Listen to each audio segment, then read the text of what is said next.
talk a little bit about advice you would give to entrepreneurs from your experience on getting started and the market research that's required to do that? Well, it doesn't. Getting to know that customer, getting to understand. Sure. I mean, I think it's twofold. I mean, we've talked previously, a lot of our market research, we started with people out of our market just so that we could have more honest conversations, and people who are not in your sphere of competition will share a lot more with you. But when it comes to marketing research, a lot of that's more relevant locally. And so look at your competition. I mean, look at their website, try to see, are they buying Google ads? Are they in this channel? Are they spending money in this way? Do I need to even market over here if none of my competition is marketing over here? You know, it kind of shows you, because some of marketing is what like makes sense to you, but some of it, sometimes you almost feel like you have to do, just because it's like, if everybody else in my industry is doing this, I kind of have to be in that circle also, which is an annoying feeling. But so I think, like, I mean, look at your competition for sure, because that's going to show you right off the bat. If you can see where they're putting dollars, it's probably because they've figured out that's where they should put dollars, you know, and so that gives you a lot of the map right there. The other thing when you're starting out, developing like your brand and logo and your website is king. I mean, that is the best money ever spent. You know, I think, because marketing is only half of it, right? So if we put something out that's like, hey, you should come here, and people are like, what is that?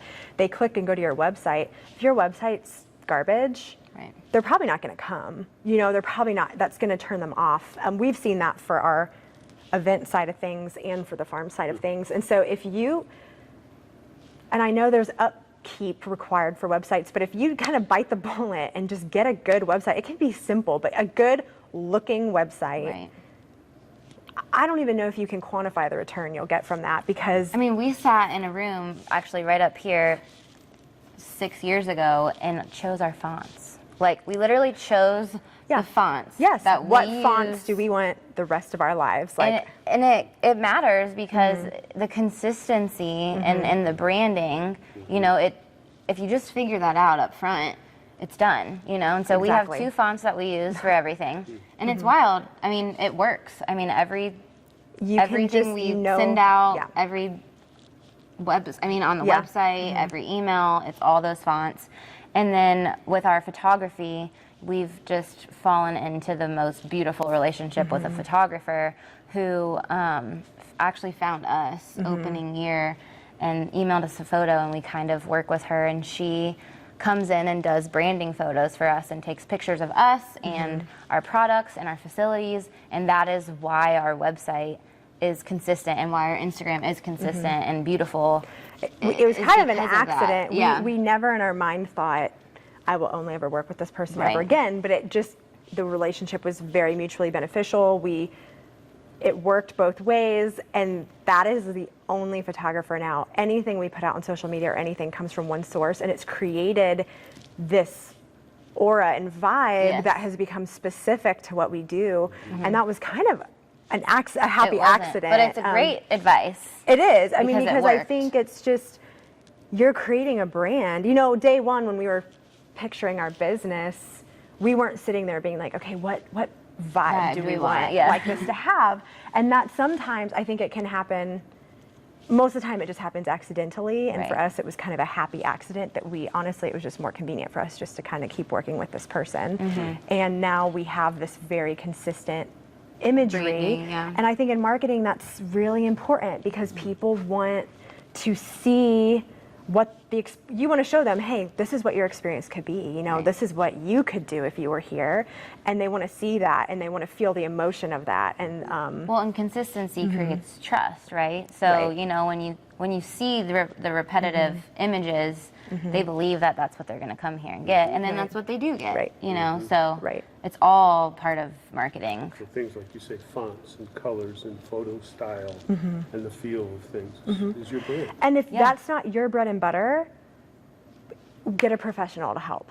You know, there are people that this is their bread and butter, and they can, and it's, when you're looking at costs, because I know at the beginning of a business, you're like, everything costs money, but a lot of that is a one-time investment. You work with someone, they'll give you kind of your branding kit, and you use that forever. You know, and you so make your logo, and yeah, now you have it. I think I just can't overstate.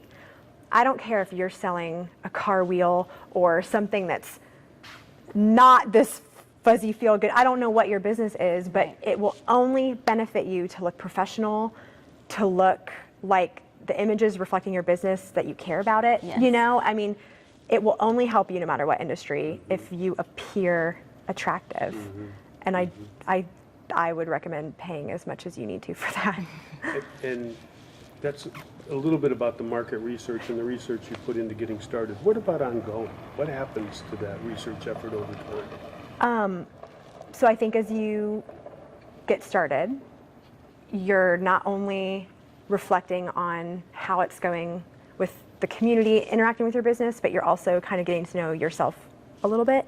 And so I know how we've presented ourselves over the past couple years has shifted a little bit in response to that. And so I think, again, keeping in mind, maybe what I establish and present day one might not work forever. I mean, that's just with marketing, nothing's gonna work forever, which is exhausting, but it's true. And so I think for us, once we kind of got going and our reputation started to happen, we realized there are parts of our story we didn't really put forth that actually make more sense than we thought originally, and like pushing the element that we are family owned, pushing the element that it really is just a small group of us behind the scenes is more of an important part of our story than we thought it was in the beginning. Or even that we are a first generation apple orchard. So many people think that we just bought this land with a bunch of apple trees and kind of took it over.